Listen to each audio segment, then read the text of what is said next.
안녕하세요. 사연 읽어주는 남녀입니다. 오늘도 와주셔서 감사드리며 그럼 오늘의 사연 바로 소개해드리겠습니다. 안녕하세요.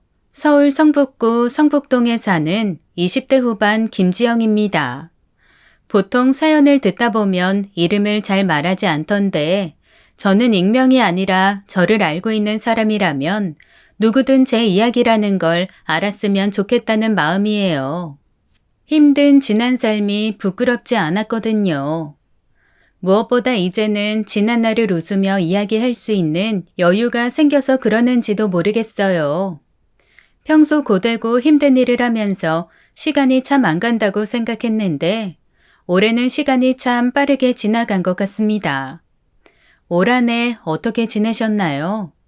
연말이 되면 잘한 일, 아쉬웠던 일, 그리고 내년에 이루어졌으면 하는 소망들을 담아 생각에 잠기죠. 그래서 저 역시 생각에 잠기며 올 한 해를 다시 되돌아봤어요. 그런데 신기하게 올 초부터 생각나는 게 아니라 아주 어렸을 때 기억부터 나더라고요. 마치 죽기 전 파노라마처럼 내가 살아왔던 삶이 스쳐 지나가는 것처럼 말이죠. 넌 몇 살이야? 어디 살아? 부모님은? 주소는 알고 있어? 이름은 김지영, 5살이에요. 처음 생각난 제 모습은 울고 있는 5살짜리 꼬마였습니다. 엄마 아빠가 어느 순간 보이지 않아 서글프게 울고 있었거든요. 누군가 제 손을 이끌고 경찰서에 데려다 주었던 게 어렴풋이 기억에 남았어요. 너무 무서웠고 엄마 아빠를 만나면 잘 따라오지 않았다고 혼이 날 것 같았죠. 어린 나이였기에 엄마 아빠를 잃어버리면 그렇게 영영 못 찾게 될 거라곤 꿈도 꾸지 못했습니다. 지영아, 엄마 아빠가 찾으러 올 때까지 여기서 지내야 돼. 이 방이 네 방이 될 거야. 이 방에 있는 아이들 모두 지영이보다 나이가 많아. 언니라고 부르면 돼. 엄마, 아빠 언제 오는데요? 언제까지 나 여기 있어야 돼요? 집에 가고 싶어요. 분명 아침에 놀이동산 간다고 행복했던 기억인데 정신 차려보니 전 보육원에 있었죠. 제가 지내야 한다는 방에는 대략 10명이 조금 안 되는 언니들이 있었어요. 울며 엄마 아빠를 찾는 제 모습을 바라보는 그 눈빛. 어린 나이였는데도 너무 선명하게 기억에 남아 있습니다. 아무 감정이 느껴지지 않은 눈빛을 돌이켜 생각해보니 멀지 않아 저 역시 그 분위기 속에 젖어들 거라는 걸 알았던 것 같아요. 정말 그랬거든요. 몇 날 며칠을 울고불고 했는지 모르겠어요. 무서웠고 엄마 아빠가 보고 싶었는데 하루 이틀 지내다 보니 어느 순간 그곳이 제 집이 아닌 집이 되어 있었습니다. 지영아, 엄마 아빠 보고 싶어도 이젠 울지 마. 알았지? 왜? 엄마 아빠가 보고 싶은데 왜 울면 안 되는데? 엄마 아빠가 더 속상할 거야. 우린 이렇게 언니 오빠들이랑 같이 있잖아. 놀러 왔다고 생각해봐. 재밌고 즐겁지?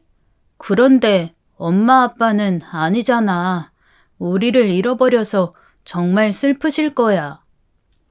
제가 보육원에 적응할 수 있게 도와준 건 저보다 3살 많았던 보육원 오빠 지석이었어요.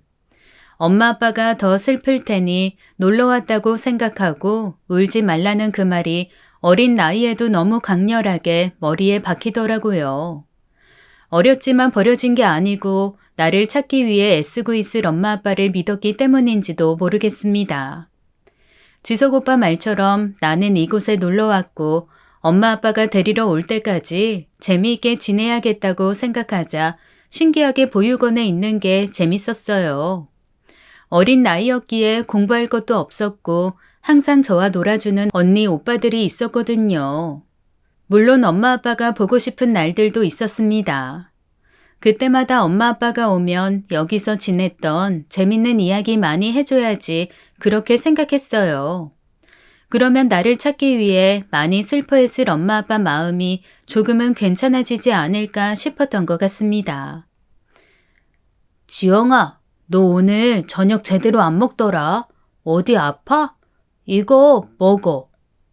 빵? 빵이 어디서 났어? 학교 급식 시간에 받은 거 너 주려고 가져왔어. 오빠가 먹어. 왜 오빠 걸 나 주고 그래? 너 안 먹는 거 신경 쓰여서. 한 방이 꽉 찰 정도로 많은 사람들과 써야 하는 보육원 생활은 시간이 많이 흘러도 적응되지 않더라고요. 그래도 버틸 수 있었던 건 저를 챙겨주던 지석 오빠 덕분이었습니다. 저보다 4살 많던 지석 오빠는 제가 유치원생일 때 초등학생이었고, 제가 초등학생이 되면 중학생이 되었죠. 같은 보육원에 있어서 둘 다 부모님이 없는 건 마찬가지였어요. 살아서 이별했든 죽어서 이별했든 부모님 보호를 받지 못해 이곳에 오는 거니까요. 하지만 지석 오빠는 그런 건 상관없는 것 같았어요. 마치 제가 자기 친동생이라도 되는 것처럼 저를 처음 봤을 때부터 그렇게 챙기더라고요. 오빠, 이거 내가 오빠 주려고 그동안 받은 돈 하나도 안 쓰고 모았어. 누가 이런 거 필요하다고 했어? 너는 언제 처리될래? 얼마 받지도 못하는 용돈 그거 모아서 이런 데 홀랑 다 써버리면 어떡해. 도대체 생각이 있긴 한 거야? 왜 화를 내고 그래? 내 마음도 모르면서. 나 내일부터 다른 데 가는 거 몰라서 그래? 나는 오빠가 나 잊지 말라고 그래서 그런 건데. 오빠 미워. 지영아. 그러다 제가 초등학교 고학년이 될 무렵 다른 보육원으로 옮기게 되었습니다. 제가 머물던 보육원에 아이들이 너무 많아 다른 지역 보육원으로 몇 명이 이동하게 되었는데 그중 한 명이 저였어요. 보육원에선 가끔 용돈을 줬습니다. 그래봤자 몇백 원이나 몇천 원이 고작이었지만 정말 좋았어요. 학교가 끝나면 학원으로 가는 다른 친구들과 다르게 매일 보육원으로 왔던 전 그 몇천 원 되는 돈도 쓸 곳이 없었죠. 그래서 돈을 모으다 보니 3만 원이 되는 돈이 모였더라고요. 그때가 마침 보육원을 옮겨야 하는 시기라 속으로 다행이라는 생각을 했습니다. 지석 오빠에게 무언가 그럴듯한 선물을 줄 수 있을 거라는 기대감이 들었거든요. 하지만 돌아오는 건 그런 제 마음을 모르는 듯 생각 없다고 화를 내는 오빠의 모습이었어요. 그땐 둘 다 어리고 서툴러서 그랬는지 그게 아니었다는 말도 제대로 못한 채 그렇게 헤어지게 되었죠. 새로 간 보육원은 그 전에 있던 보육원보다 시설이 더 안 좋았어요. 큰 보육원에서 옮겨진 것 자체가 시설에 있는 아이들 인원수가 작아 보육원이 사라질 위기에 처해서였다는 건 더 큰 후에 알았답니다. 새로 옮겨진 보육원은 몇백 원의 용돈을 받는 일도 없었어요. 무엇보다 괜찮다고 저를 챙겨주던 지석 오빠도 더 이상 없었죠. 처음 외로움을 느꼈던 것 같습니다. 어쩌면 태어나 부모님과 함께 살았던 5년의 기억보다 보육원에 버려져 살았던 6년의 기억이 더 선명했고 많았으니까 당연했을지 모르겠어요. 하지만 그럴 때일수록 전 더 악착같이 좋은 날들을 보내려고 애썼습니다. 오빠도 내 생각을 하겠지? 분명 속상해할 거야. 그러니까 나까지 속상해할 거 없어. 속상한 사람은 한 명으로 충분하댔으니까. 난 잘 지낼 거야. 그래야 나중에 오빠를 만났을 때 해줄 이야기가 많아질 테니까. 혹시 그런 말 들어보셨어요? 사람의 뇌가 바보라는 말 말입니다. 웃기지 않아도 가짜로 크게 웃기 시작하면 뇌는 그게 진짜라고 착각한대요. 그래서 행복 호르몬이 나온다고 하더라고요. 그게 참 다행이라는 생각을 하며 버티고 또 버텼던 것 같습니다. 멈추어 있을 것 같던 시간은 어느새 흐르고 흘러 고등학교에 입학하게 되었어요. 그해 어느 날, 그날은 벚꽃이 흩날리게 떨어지는 날이었죠. 학교 주변으로 벚꽃 나무들이 있었고 떨어지는 꽃잎들을 보며 시간은 참 빠르다고 생각했던 것 같습니다. 그때 어딘지 모르게 익숙한 실루엣이 눈에 들어왔어요. 물론 제가 기억하는 모습보다 훨씬 키가 커졌고 훨씬 더 잘생겨진 모습을 한 사람이었죠. 바로 제가 그토록 보고 싶었던 지석 오빠였어요. 지석 오빠? 오빠 맞지? 지영아, 오랜만이다. 그동안 잘 지냈어? 분명 지석 오빠를 만나면 한 걸음에 달려가 안을 거라 생각했습니다. 하지만 시간이 지나 키가 훨씬 더 커진 지석 오빠는 너무 어른 같아 보였어요. 학생이 아니라 이제 고등학교를 졸업한 사회인이라 더 그렇게 느꼈는지 모르지만요. 그리고 전에 없던 설렘이 느껴지기 시작했습니다. 가슴이 막 두근대기 시작했거든요. 그렇게 지석 오빠에 대한 마음이 사랑으로 바뀌는 걸 그땐 미처 알아채지 못했네요. 심장이 두근대면서 얼굴이 빨갛게 달아올라 어디 아프다고만 생각했거든요. 지영아, 왜 이렇게 얼굴이 빨개? 혹시 어디 아픈 거 아니지? 할 이야기가 있어서 왔는데. 나 어디 아픈 거 아니야. 할 이야기가 뭔데? 지영아, 나 군대 가. 5년 만에 만난 지석 오빠는 그동안 어떻게 지냈는지에 관해 묻지 않았어요. 할 이야기가 있어 왔다며 담담하게 군대에 간다고 말했습니다. 전 당황스러웠죠. 그 이야기를 하려고 나를 찾아왔나 싶었거든요. 군대에 가면 어차피 자주 볼 수 없고 지금처럼 연락하고 지낸 것도 아니라 모르고 지내도 크게 다를 게 없다고 생각했어요. 오빠는 찾으러 오려면 올 수 있었지만 어린 제가 마음을 잡지 못하고 방황할까봐 미리 올 수 없었다고 했습니다. 하지만 이렇게 찾아온 건 제가 몇 년 뒤에 고등학교를 졸업했을 때 보육원을 나와야 할 테고 그때 옆에서 당당하게 함께 있고 싶어서랬죠. 그 말을 듣는데 부끄러우면서도 참 행복했습니다.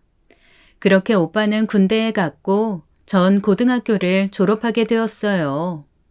그동안 꾸준히 연락하며 지냈고 오빠는 제 졸업보다 먼저 제대하게 되었죠. 제대한 오빠는 막노동하며 제가 졸업하고 보육원을 나오게 되면 함께 살 집을 구한다고 돈을 모으기 시작했습니다. 보육원을 나오게 되면 500만 원의 정착금이 지원돼요. 그 돈과 오빠가 받았던 500만 원의 정착금, 그리고 오빠가 모은 돈을 합하니 작고 허름하지만 1000만 원에 20만 원짜리 월세를 구할 수 있었습니다. 그렇게 부모님도 없고 없는 형편의 결혼식을 올리지도 못했지만 둘이 함께 손 꼭 붙잡고 구청에 가 혼인신고를 했습니다. 오빠, 나 임신한 것 같아. 뭐? 정말? 야, 우리한테 아기 천사가 왔어? 정말이지? 이제 어떡해? 어떻게 하긴 뭘 어떻게 해. 잘 낳아서 키워야지. 우리 천사에게 사랑 듬뿍 주고 행복하게 해주자. 잃어버리지 말고. 남편은 혼인신고를 하자마자 생긴 아이를 천사라고 불렀어요. 아무것도 없이 밑바닥에서 시작해 덜컥 아기부터 가진 저는 앞으로의 삶이 걱정되었죠. 하지만 남편은 그런 건 중요하지 않은 것 같았어요. 따뜻했던 집이 그리웠고 사랑한다고 말해주는 부모가 그리웠다고 말했습니다. 우리가 그런 집을 아이에게 주고 그런 말을 해주는 부모가 되는 게 행복하다고 했죠. 그리고 저에겐 태교를 하며 대학 갈 준비를 하라고 말했습니다. 오빠, 그건 아니야. 우리 아기 태어나면 사용해야 할 돈도 많은데 대학? 그건 말도 안 되는 소리야. 나 그렇게 철없지 않아. 지영아, 잘 들어. 우리가 만약 부모님 밑에서 자랐다면 대학 갔을 거야. 그리고 직장도 잘 구할 수 있었겠지. 그러면 월세 단칸방이 아니라 아파트 전세 정도 어렵지 않았을 거야. 우리 천사에게 더 나은 삶을 주려면 배워야 해. 너도 나도 보육원 출신의 가방끈마저 짧으면 더 나은 미래는 없어. 그래도 다행인 게 지영이 너 공부 잘했잖아. 대학 가. 오빠가 뒷바라지 다 해줄게. 싫어. 그런 게 어딨어. 결혼했으면 부부는 일심동체랬어. 함께 고생하고 함께 같은 곳을 바라봐야 하는 거 아니야? 나 대학 가라고 말할 거면 오빠도 대학 가. 나도 대학 갈 거야. 근데 순서가 있잖아. 우선 내가 돈을 벌게. 그리고 지영이 너 먼저 대학 가. 네가 대학 졸업하고 번듯한 직장 다녀서 돈 벌기 시작하면 뭐 나도 야간 대학이라도 갈 거야. 그러니까 오빠 말 들어. 알았지? 그렇게 남편의 지원 사격으로 없는 형편이지만 태교를 하면서 수능 준비를 하기 시작했습니다. 그리고 천사 민우가 태어나고 저 역시 그의 수능으로 서울 4년제를 당당히 합격할 수 있었죠. 오빠는 하늘을 날 듯 기뻐했어요. 힘들지만 자신이 계획하는 대로 하나둘 이뤄지는 게 재미있고 신기하다고 말했죠. 전 육아와 학교 수업을 병행하고 오빠의 짐을 가능한 덜어주기 위해 장학금을 받을 정도로 정말 열심히 살았습니다. 오빠 역시 더 나은 환경을 만들어주기 위해 밤낮으로 일했어요. 힘들어 보이는 게 눈에 보였지만 항상 저와 민우가 있어서 행복하다는 말을 달고 살아서 더 나은 미래가 우리에게 있을 거라는 희망과 기대로 하루하루를 살았습니다. 오빠, 아직 차? 밥이라도 먹고 자. 오빠, 오빠, 오빠. 여보세요? 거기 119죠? 여기 좀 빨리 와주세요. 남편이 숨을 안 쉬어요. 제발 좀 빨리 와주세요. 하지만 저의 그런 기대는 오래가지 못했어요. 낮에는 공사판을 전전하고 밤에는 택배 승하차 일을 병행하면서 몸 쓰는 일을 많이 했던 탓에 몸이 견뎌내지 못했거든요. 체력적으로 한계에 부딪히며 젊다는 게 아무 소용이 없다는 것을 그때 알았습니다. 저도 학업과 육아로 힘들게 버티고 남편 역시 힘든 일로 밤낮으로 일했지만 젊다는 것 하나만으로 버틸 수 있다고 생각했어요. 하지만 아낀다고 영양 보충도 제대로 하지 못하고 몸을 극한까지 밀어붙인 결과 퇴근 후 눈 좀 붙이고 식사를 하겠다는 남편은 식사도 하지 못한 채 그렇게 허무하게 하늘나라로 떠났습니다. 아가씨, 여기 술잔에 술 한 잔만 따라줘. 남자들끼리 와서 술 마시니까 술 마실 맛이 안 나서 그래. 술 한 잔씩만 따라주면 소주 한 병 금세 추가되겠네. 이봐, 내가 하는 말 안 들려? 여기 서비스가 왜 이래? 손님 알기를 아주 호구로 하는구만. 하루아침에 남편을 잃은 전 다시 꿈도 희망도 없이 현실의 벽에 부딪혔습니다. 민우를 키우기 위해 열심히 살아야 했거든요. 대학은 당연히 휴학을 냈지만 다시 다닐 생각은 하지 않았어요. 제 형편에 제 팔자에 남편 잘 만나 거기까지 한 것도 행운이었다고 생각했습니다. 오히려 제가 너무 과한 욕심을 내 착하고 멋있었던 남편 수명을 당기지 않았나 그런 못난 생각도 했어요. 여자 팔자가 드세면 남편을 잡아먹는다는 소리를 어디선가 들었던 것 같았거든요. 23살 나이에 2살 아들을 둔 과부가 할 수 있는 일은 많이 없었습니다. 그래서 숙식이 제공되는 식당에서 서빙 일을 하루 종일 했어요. 민우는 24시간 보육을 맡길 수 있는 곳에 맡겼죠. 같이 있어주는 게 중요하다는 건 알지만 돈을 벌어놔야 민우가 초등학교 들어갈 땐 같이 살 수 있을 것 같았거든요. 하지만 늦은 밤 식당에 오는 사람들은 밥보다 술을 마시러 왔고 그러면 꼭 저에게 술을 따르라는 강요 아닌 강요를 받아야 했습니다. 사는 게 쉽지 않았죠. 그래도 숙식이 제공되었기에 한 달에 들어오는 월급 250만 원을 꼬박 저축할 수 있었어요. 민우가 어려서 나라에서 나오는 육아수당이 있었고 어린이집은 지원되었거든요. 옷도 화장품도 사지 않고 돈을 모으니 맨날 늘어가는 통장을 보는 재미로 살았습니다. 그렇게 남편이 떠나고 3년 동안 정신없이 돈을 모으다 보니 어느덧 1억이라는 돈이 통장에 찍히는 걸 보았죠. 엄마, 진짜 이제 매일매일 엄마랑 잘 수 있어? 그럼 이제 매일매일 엄마랑 같은 집에서 눈 뜨고 같이 잘 수 있어. 낮엔 엄마가 일해야 해서 지금처럼 어린이집에 가야 하는데 엄마 퇴근하면 민우 데리러 어린이집에 갈 거야. 그럼 민우랑 엄마 손 꼭 잡고 우리 집으로 가는 거야. 야호, 신난다.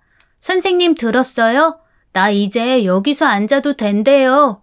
저 이제 엄마랑 우리 집에서 자요.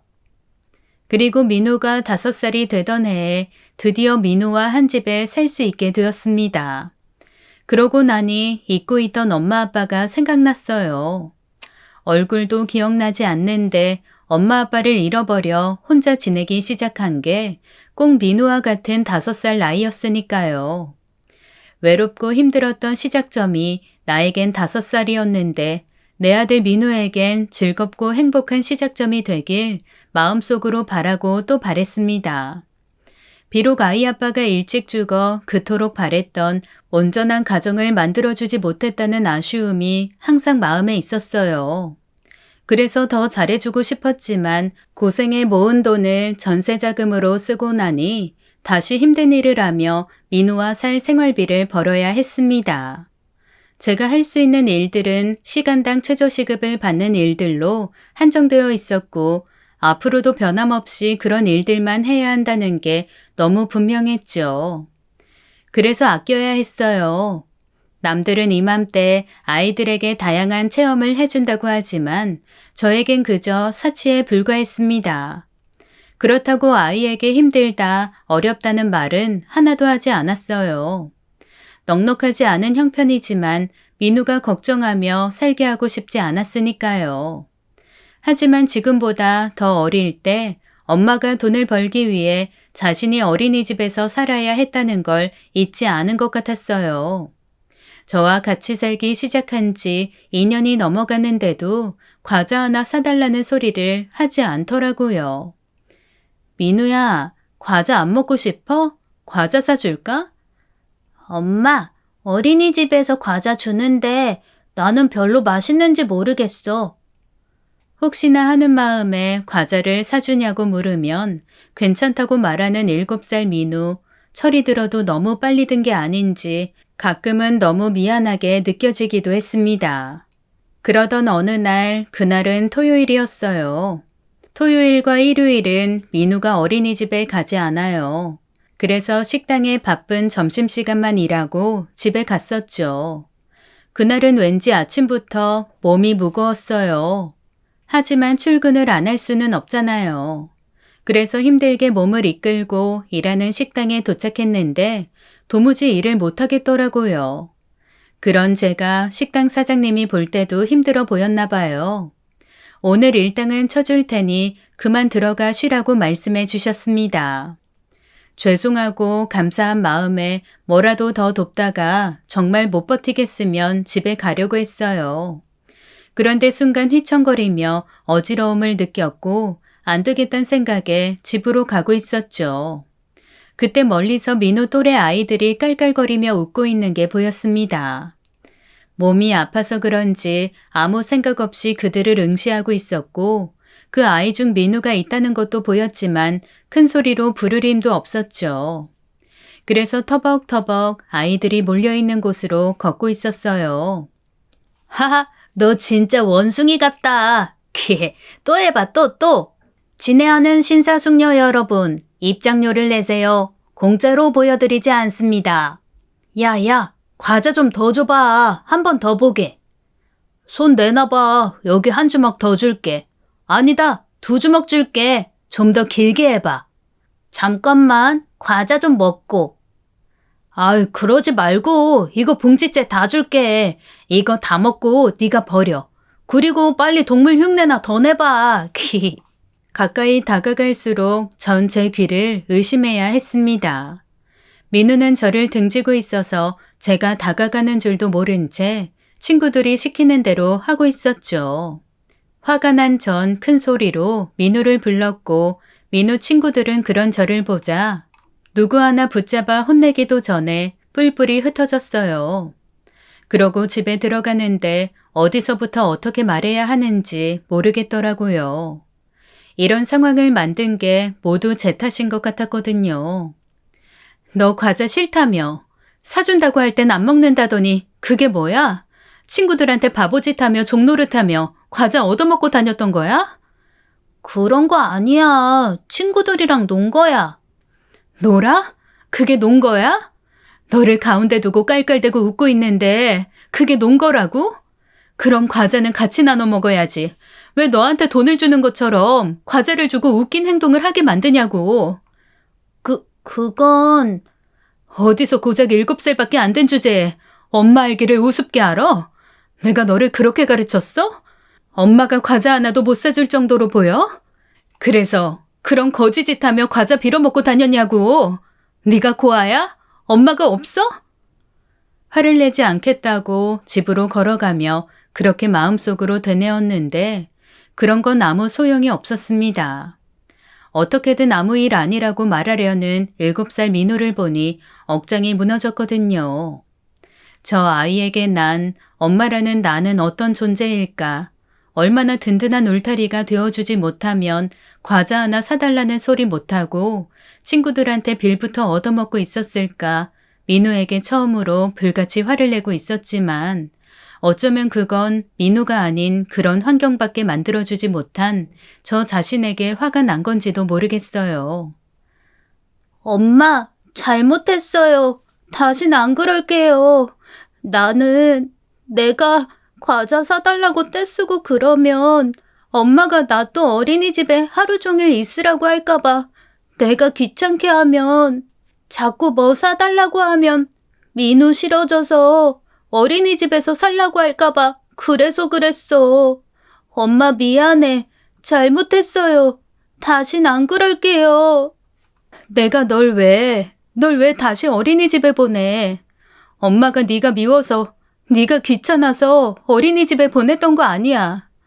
왜 대체 그렇게 생각하고 있었던 거야? 그날 처음 알았어요. 민우가 어린이집에서 지내야 했던 이유를 그렇게 생각하고 있다는 것 말입니다. 전 그런 환경에서 자라 일찍 철이 들었다고 생각했어요. 제가 힘들다는 티를 내지 않았지만 눈치로 알고 있다고 생각했거든요. 그런데 아니더라고요. 자신이 밉거나 싫어져서 제가 어린이집에 보냈다고 생각했던 거죠. 항상 만나면 사랑한다는 말도 해주고 함께 살 미래에 관해 이야기도 해주었는데 매일 집으로 가는 대다수의 아이와 다르게 오랜 시간 어린이집에 머물다 보니 민우 마음이 많이 다친 것 같았습니다. 밤새 토닥이며 안아주고 사랑한다고 그런 거 아니라고 한참을 잠든 민우 머리맡에서 이야기했어요. 자면서도 제 마음이 전달되길 바랐거든요.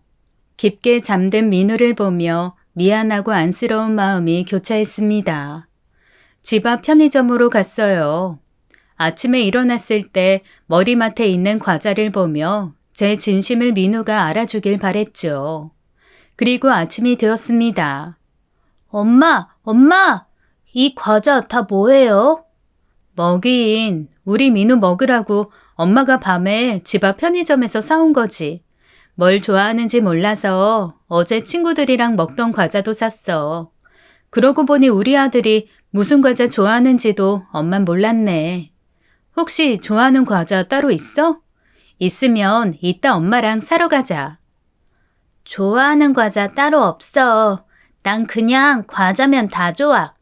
와, 진짜 많다. 이렇게 많은 과자 한꺼번에 다 보는 건 정말 처음이야. 엄마, 정말 고마워. 일찍 세상을 알아버린 것 같아 마음이 쓰였던 민우는 많은 과자를 보고 행복해하는 다른 7살 아이들과 다르지 않더라고요. 그래, 이게 뭐라고. 비싼 돈 주고 여행도 못 가면서 이 과자가 뭐라고 한 번을 사다 주지 않았을까? 사다 줬다면 그런 일도 없었을 텐데. 엄마도 같이 먹자. 여기 이 과자, 엄마 과자 이거 같이 먹자. 엄마 과자? 엄마는 과자 좋아하는 거 없는데. 과자 이름이 엄마 과자야? 아니. 여기 봐봐. 여기 뒤에 사진이 붙어 있는데 엄마 사진이야. 근데 엄마, 미아가 뭐야?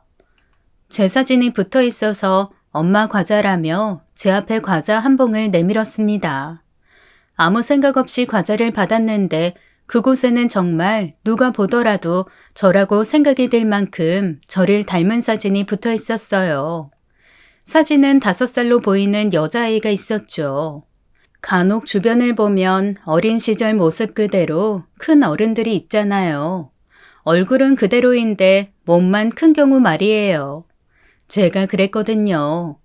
웃을 때 들어가는 보조개나 큰 눈망울은 5살의 모습과 여전히 똑같았죠. 그래서 저 역시 유심히 그 사진을 보았어요. 어릴 때 사진이 저에겐 없지만 제 모습 같은 느낌을 지우기 어려웠죠. 그런데 엄마랑 이름이 다르네. 엄마 아닌가 보다. 한참이나 사진 속 모습을 바라보느라 사진 밑에 쓰여 있는 글귀를 보지 못했어요. 그런데 민우가 이름이 다르다고 말하는 바람에 자연스레 시선이 아래로 향했죠. 사진 밑에는 잃어버린 장소와 잃어버렸을 때 나이, 그리고 이름이 적혀 있었습니다. 잃어버린 장소는 생각나지 않았지만 나이는 같았어요. 저라고 저 역시도 착각하고 빠져들었는데 정말 이름이 달랐습니다. 잠깐 부모님을 다시 찾을 수 있다는 꿈을 꾼 것만으로도 행복한 기분이 들었죠. 그렇게 민우에게 아침밥을 차려주고 다시 식당 일을 하기 위해 나갔습니다. 그런데 왠지 모르겠지만 자꾸 아침에 봤던 사진이 눈에 아른거렸어요. 아주 말도 안 되는 확률로 나였으면 하는 작은 바람이 있었죠. 왜 우리 부모님은 나를 안 찾으실까? 이렇게 광고라도 냈으면 누군가가 날 보고 말해줬을 텐데. 우리 부모님도 나처럼 먹고 사는 게 힘든 거겠지? 저 이거 안 시켰는데요? 네? 어머, 내 정신 좀 봐. 죄송해요. 다시 가져다 드릴게요. 지영 씨, 오늘도 몸 많이 안 좋은 거야? 어제보다 괜찮아 보여서 다 나은 줄 알았는데 힘들면 오늘까지 쉬지 그랬어. 왜 하지 않던 실수를 하고 그래? 죄송합니다. 그냥 잠시 딴 생각을 했더니. 아픈 거 아니라면 됐어. 다른 생각 말고 일에 집중해줘. 아무래도 안 되겠다는 생각이 들었습니다. 전화를 해보는 게 아니라면 계속 머릿속에 떠오를 것 같았죠. 아니라는 걸 알았지만 시간이 지나면 후회할 것 같았어요. 일이 끝나면 전화한다고 마음을 먹자 신기하게 불안했던 마음이 잦아들었습니다. 안녕하세요. 과자에 붙은 미아 실종 보고 연락드렸어요. 네, 그러셨어요? 어떤 과자에 어떤 아이 말씀하시는 거죠? 땡땡땡에 붙어있는 5살 김지연 씨요. 네, 확인했습니다. 혹시 주변 사람인가요? 아니면 당사자이신가요? 상당히 긴장한 마음으로 전화했는데 전화를 받는 사람은 당연히 미아 공고를 낸 사람들이 아니었습니다. 많은 사람에게 연락이 올 테고 그 사람들을 다 만날 수 없을 테니 어쩌면 당연한 일인데 어쩐지 실망감이 들었죠. 담당자와 약속을 잡고 하루 식당 일을 빠졌습니다. 민우와 함께 갈 순 없을 것 같아서 민우가 어린이집에 가 있는 낮에는 다녀올 생각이었어요. 안녕하세요. 우선 진행 상황에 대해서 알려드릴게요. 광고를 의뢰해 주신 분들과 유전자 검사를 우선 진행합니다. 유전자 검사 후에 일치가 되면 가족분들을 만나실 수 있는 거죠. 기억나지 않는 옛일을 끄집어내 퍼즐을 맞추는 것처럼 애써 힘들이지 않아도 된다는 사실이 신기했어요. 드라마에서 보던 유전자 검사, 그 검사로 내 부모일 수 있다는 사실이 신기하게 느껴졌죠. 사용하던 칫솔을 가지고 오란 소리에 가지고 갔었는데 그게 유전자 검사에 사용되는 줄은 몰랐거든요. 별도로 다른 안내를 들을 것도 없었어요. 가지고 온 칫솔을 제출하고 나니 결과가 나오면 연락하겠다는 이야기로 이야기가 마무리되었습니다. 그렇게 집으로 돌아와 식탁 위에 앉았죠. 차라리 잘 된 거야. 어설프게 우리 엄마 아빠인지 알지도 못할 텐데 어떤 기대나 희망으로 그 사람들을 만났다면 더 힘들었을 거야. 확실하게 하는 게 좋겠지. 그래, 차라리 잘 됐어. 결과가 아니라면 오히려 더 속 시원하고 미련도 안 남겠지. 일주일 뒤면 답변을 준다고 했는데 그 일주일이 참 안 가더라고요. 누군가 시간을 붙잡고 있는 것 같았죠. 그렇게 기다리고 기다리던 시간이 드디어 갔어요. 약속한 날이 되었는데 전화가 오지 않았습니다. 혹시 늦은 밤 전화를 주는 건 아닐지 손에서 핸드폰을 놓지 않았어요. 하지만 그날 자정이 되도록 전화벨은 울리지 않았습니다. 큰 상실감이 느껴졌지만 의외로 마음은 차분해지더군요. 어쩌면 알았던 것 같아요. 제가 그 사진 속 주인공이 아니라는 것 말입니다. 좋은 경험을 했다는 생각이 들면서 저 어릴 적 사진이 하나도 없다는 게 문득 서러웠어요. 어릴 적 엄마 아빠를 잃어버렸던 시절 사진이 있다면 저 역시 부모님을 찾는다는 광고라도 할 수 있을 텐데 하는 아쉬움이 들었기 때문입니다. 저기 김지영 씨 되시나요? 네, 제가 김지영인데요. 다시 일상으로 돌아간 어느 날 모르는 번호로 전화가 왔어요. 원래는 아는 번호가 아니면 잘 받지 않았는데 그날은 뭐에 쓰인 것처럼 저도 모르게 자연스럽게 받게 되었죠. 웬 중년의 여자가 제 이름을 말하며 당사자가 맞는지 확인하더군요. 내심 미아찾기 관계자가 아닐까 기대했는데 아니라는 사실에 체념한 듯 무슨 일로 전화하셨냐고 물어봤습니다. 내 번호는 어떻게 하셨지? 유전자 검사가 일치한 건가? 그렇지 않으면 내 번호를 알 수 없을 텐데. 근데 왜 다른 사람이 전화를 걸었지? 그런데 저를 확인하고 난 뒤 아무 말도 하지 않는 거예요. 이상했어요. 장난 전화라면 이름을 확인하지 않을 테니까요. 분명 저에게 온 전화는 맞는 것 같은데 저를 확인하고 아무 말을 하지 않는 사람, 심장이 쿵쾅대기 시작했습니다. 그럴 일 없는데 없을 텐데 저도 모르게 한 줄기 희망의 끝을 붙잡고 싶었는지 모르겠어요. 엄마? 혹시 엄마야? 지연아, 거기 지금 어디니? 엄마가 갈게. 내 새끼 잘 살고 있어줘서 고마워. 정말 고마워. 뭐래? 아이 뭐라는데 이렇게 울고만 있어? 지연이 맞대? 어디 있대? 아이 어디로 가면 된대? 기분이 이상했어요. 혹시 엄마가 아닐까 하는 생각이 들었던 건 유전자 검사를 하고 온 중년 여성의 전화였기 때문입니다. 하지만 그 중년 여성은 제 이름이 아니라 잃어버린 자신의 딸 이름을 부르고 있었죠. 머리가 복잡했어요. 지연아, 아이 지영 씨라고 했죠? 유전자 검사 결과가 일치했어요. 원래 담당자가 전화한다고 했는데 저희가 직접 전화하고 만나보고 싶다고 했어요.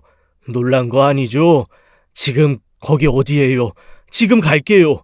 만나서 이야기해요. 전화를 끊고 나니 공중에 붕 뜬 것 같은 느낌이 들었습니다. 엄마 아빠를 정말 만난다고? 과자 봉지에 붙어있던 사진이 정말 나라고? 말도 안 돼. 이런 일이 정말 생길 수 있다니. 현실로 다가오지 않았지만 머릿속은 이내 복잡해졌죠. 어떤 말을 해야 할지, 어떤 표정으로 엄마 아빠를 바라봐야 할지, 지금 나를 보시면 어떤 말씀을 하실지 갑자기 숨이 막혀오는 것 같더라고요. 입고 있던 앞치마를 벗었어요. 아직 식당에서 일을 해야 하는 시간이지만 도저히 일이 손에 잡히지 않았거든요. 잃어버렸던 부모님을 찾은 것 같다는 말을 하자 주인 아저씨는 저에게 어서 가보라는 말씀을 해주셨습니다. 축하한다는 말도 하셨는데 가게를 나오며 그 말이 머릿속에서 계속 맴돌았어요. 축하? 그래, 축하받을 일이지. 남편이 어릴 때 했던 말처럼 그래도 나 꿋꿋이 잘 지냈으니까. 그랬으니까 엄마 아빠도 나 대견하게 생각하실 거야. 먼저 하늘나라에 간 남편을 생각하자 가슴 한편이 시려우면서도 마음이 편안해지기 시작했어요. 같이 있었다면, 옆에 있었다면 저보다 더 좋아했을 사람인데 하는 아쉬움도 있었죠. 어릴 때 남편이 해줬던 말을 되새기니 엄마 아빠에게 해줄 이야기가 너무 많았습니다. 아직 어린이집에 있는 민우 생각도 났어요. 민우를 데리고 오는 게 맞을지 아니면 다음에 이야기하는 게 맞을지 어느 게 맞을지 모르겠더라고요. 그러다 문득 유전자 검사가 잘못되어서 아니라고 할 수 있는 확률도 있지 않을까 그런 생각이 들었습니다. 정말 영화의 한 장면처럼 이렇게 한순간에 부모님을 찾을 수 있다는 게 아직 현실로 다가오지 않았으니까요. 약속 시간이 아직 20분이나 남았지만 미리 카페에 도착해 앉아 있었습니다. 문소리가 날 때마다 문 앞을 바라보며 부모님이 오시기를 기다렸죠. 몇 분이 흘렀을까 중년의 두 남녀가 카페 쪽으로 걸어오는 게 보였어요. 자연스레 그 두 분에게 시선이 갔고 문을 열고 가까이 오는 모습을 보자마자 문 앞으로 뛰어가고 말았습니다. 엄마, 엄마, 엄마, 엄마 왜 이제 날 찾았어? 지연아, 우리 지연이 얼굴 좀 보자. 문을 열고 들어온 엄마 모습은 미래의 저 같았어요. 타임머신이 있다면 미래에서 제가 왔다고 해도 믿을 정도로 저와 닮아 있었습니다. 누가 보아도 엄마와 딸이라는 게 의심되지 않을 만큼 저는 엄마를 똑 닮은 딸이었죠. 그런 제가 달려가 엄마를 안았으니 엄마 역시 그런 저를 보고 눈물을 흘리셨어요. 그 모습을 옆에서 바라보는 아빠는 문 앞에서 이러고 있지 말고 우선 들어가 앉자고 말씀하셨습니다. 지연아, 그동안 엄마 아빠가 널 찾기 위해 사방팔방으로 노력했어. 그런데 어디서도 널 찾을 수가 없더라. 지푸라기라도 잡는 심정에 과자 뒷면에 광고를 낸 건데 다시 만나려는 운명이었나 보다. 우리가 이렇게 다시 만나다니. 우리 딸 그동안 정말 고생 많았어. 지연아, 그동안 어떻게 살았어? 직장 다니고 있어? 아니면 아직 학생인가? 저 식당에서 일해요. 그리고 7살짜리 아들도 있고요. 벌써 결혼한 거야? 학교는 어떻게 하고? 딸을 찾자마자 사이가 덤으로 함께 왔네. 학교는 휴학했어요. 그리고 남편은 하늘나라에 갔어요. 아이고, 그게 무슨 소리야. 앞길 창창한 네가 벌써 결혼한 것도 놀라운 일인데 먼저 하늘나라에 갔다니. 아유, 미안하구나. 정말 미안해. 우리 딸 정말 힘든 삶을 살았어. 그동안 쌓여있는 이야기가 두서없이 나왔습니다. 제 이야기는 물론 부모님이 저를 찾기 위해 보육원이라는 보육원은 다 찾아다니셨다는 이야기까지 전해 들을 수 있었죠. 부모님은 제가 있었던 보육원에도 오셨더라고요. 하지만 이미 제가 떠난 뒤였어요. 서로 엇갈려 찾을 수가 없었죠. 정말 찾지 못하려고 그랬는지 모르겠지만 제가 옮긴 보육원에도 부모님이 가신 적이 있다고 말씀하셨거든요. 근데 정말 운명의 장난인지 제가 그 보육원으로 옮기기 전 부모님은 허름하고 작았던 그 보육원에 들리셨대요. 그러니까 저랑 길이 엇갈리신 거죠. 그 말을 듣는데 어딘지 모르게 위안이 되었습니다. 그리고 제 이름이 지연인데 제가 지영이라고 알고 있었더라고요. 부모님 말씀으로는 한창 제가 지영이라는 이름을 좋아하면서 바꿔달라고 졸랐었대요. 그래서 제가 부모님을 잃어버리는 그 시점엔 저는 지영이라고 장난처럼 말하고 다녔다고 하셨죠. 아마 부모를 잃어버렸다는 충격에 제가 제 이름을 제대로 기억 못하면서 부모님과 만나는 시간이 더 길어지지 않았나 그런 생각도 해보았습니다. 버려진 게 아니었구나. 다행이야. 우리 손주는 어디 있냐? 이름이 민우랬지? 민우 만나러 가자. 그래, 지연아. 여기서 이러고 있을 게 아니라 민우 데리러 가자. 그리고 집이 어디니? 집에 가서 몇 가지 필요한 것만 챙기고 그리고 우리 집으로 가자. 이제 너 혼자 힘들게 살게 안 해.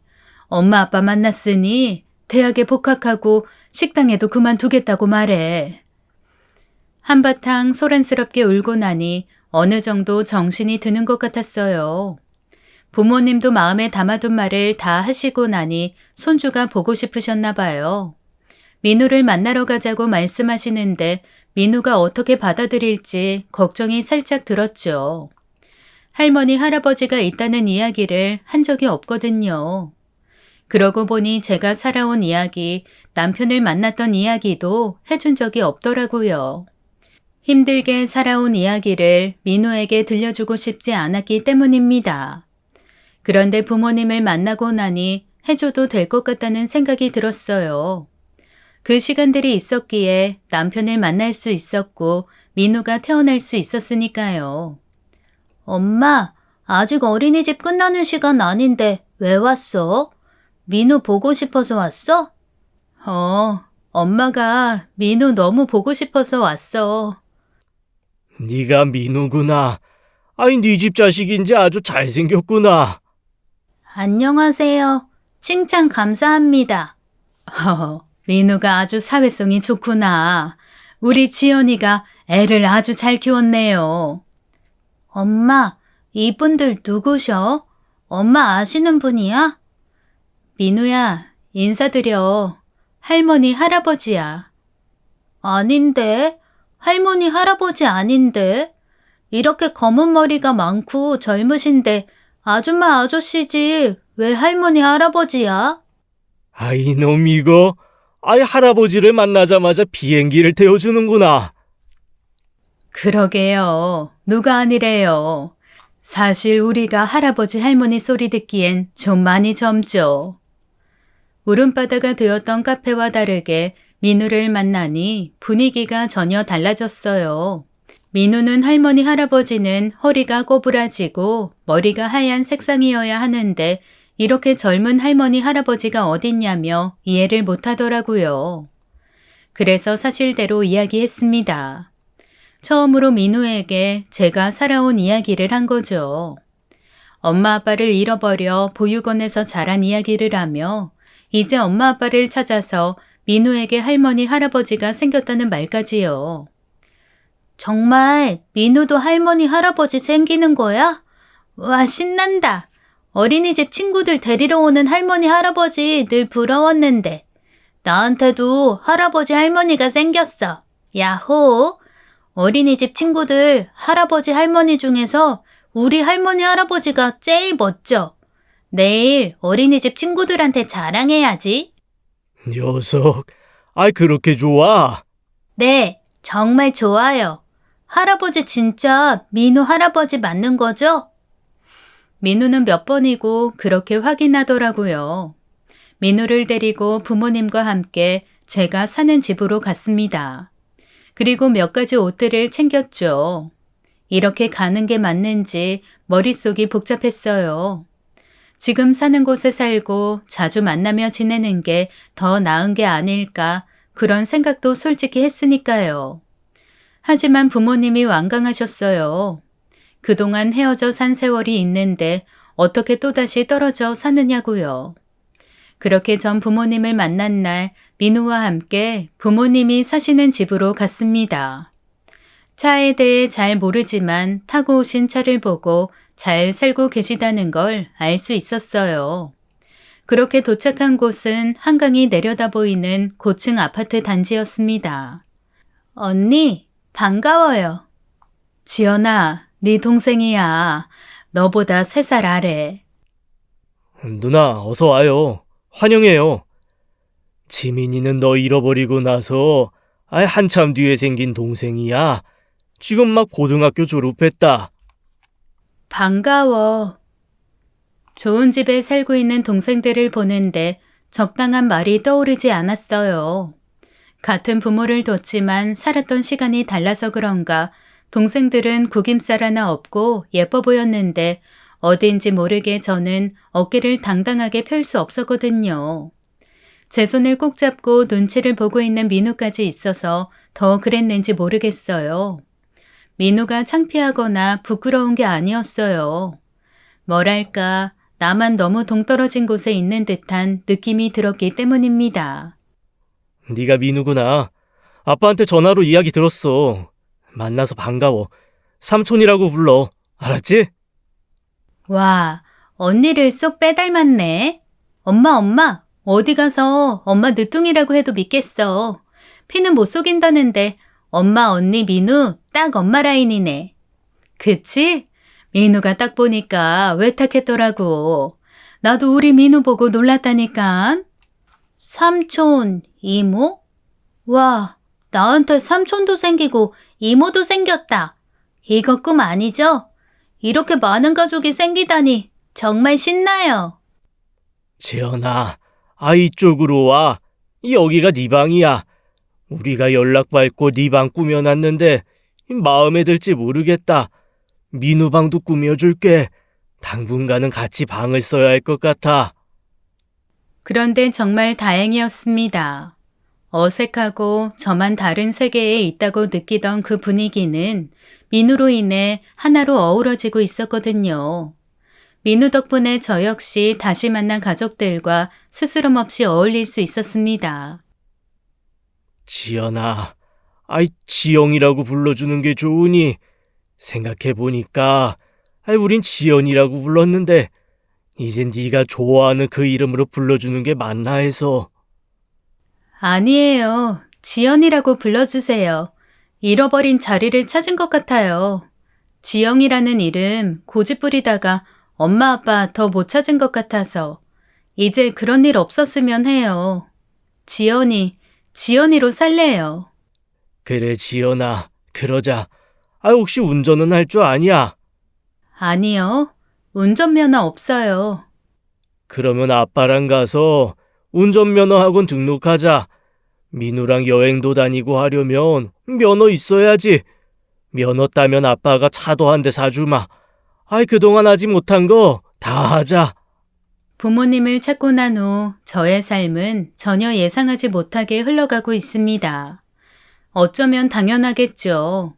제가 살아온 환경에서 감히 상상조차 할 수 없는 일들이니까요. 다시 학교도 복학했어요.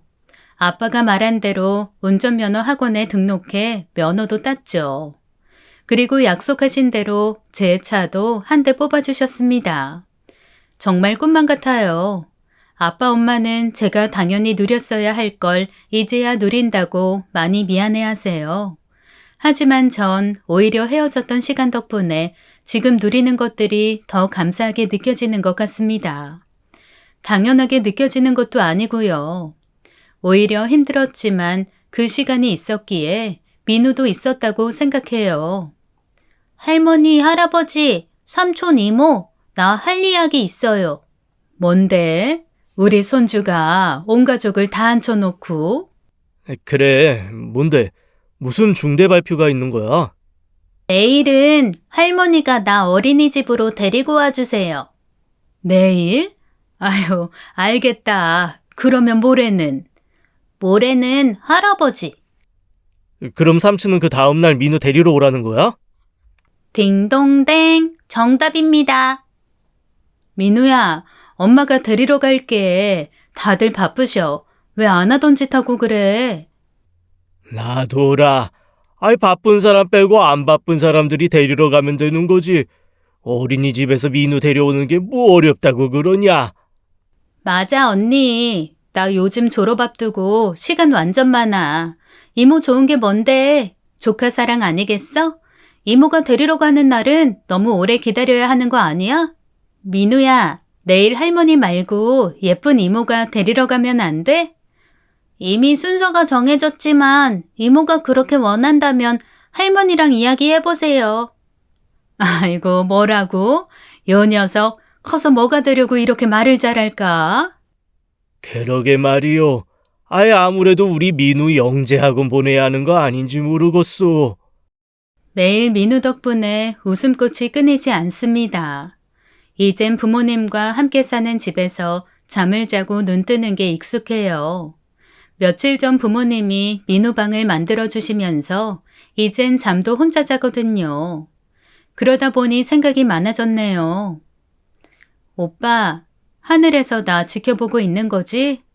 전에는 그런 생각 해본 적 없는데 어쩜 오빠가 나 걱정해서 그래서 그런 일들을 만들어준 게 아닐까 그런 생각이 들어. 오빤 항상 내 걱정하고 내가 잘 지내길 바랬던 사람이니까. 이제 마음 편히 눈 감을 수 있겠다. 그치? 오빠가 보는 것처럼 나 너무 잘 지내. 민우도 할머니, 할아버지, 삼촌, 이모까지 가족이 많이 생겼다고 너무 좋아해.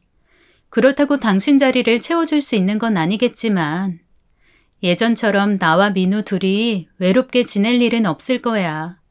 그러니까 이제 내 걱정하지 마. 5살 보육원에서 처음 만난 날부터 오빠가 하늘나라에 먼저 갈 때까지 항상 난 오빠의 걱정거리였던 것 같아.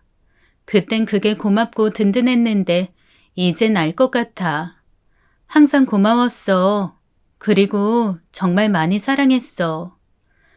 앞으로 좋은 일들만 계속 생길 것 같아서 정말 행복해요. 여러분들도 행복하고 즐거운 한 해의 끝, 그리고 새로운 시작이 되셨으면 좋겠습니다. 두서없이 써내린 저의 지난 이야기들 끝까지 들어주셔서 감사합니다. 지금까지 사연 읽어주는 남녀였습니다. 끝까지 시청해주신 여러분 감사드리며 저희는 다음 사연으로 돌아올게요. 감사합니다.